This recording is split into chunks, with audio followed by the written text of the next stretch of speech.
Ak toto pozerá nejaký muž, ktorý má v sebe kopec nahromadených emócií, tak ich zo seba dostaň, lebo to môže dopadnúť zle. Kdy jste naposledy brečel a proč? Keď som mal s priateľkou veľmi dlhý rozhovor, veľmi úprimný a dlhý rozhovor, ktorý sme si potrebovali dať. Myslím, že to bolo asi rok dozadu a vtedy som plakal. Vtedy som veľmi plakal.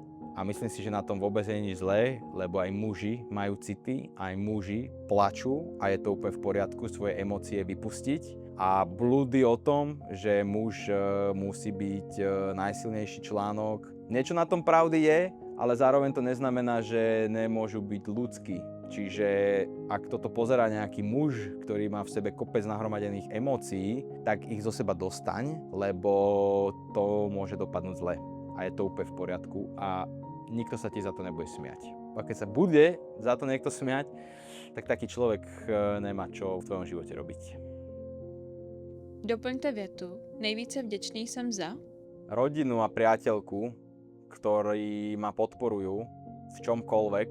Niekedy menej, niekedy viac, ale vždy stáli za mnou, keď som sa akokoľvek rozhodol. A keď to rozhodnutie náhodou bolo nejaké divné, tak mi to povedali a usmernili ma.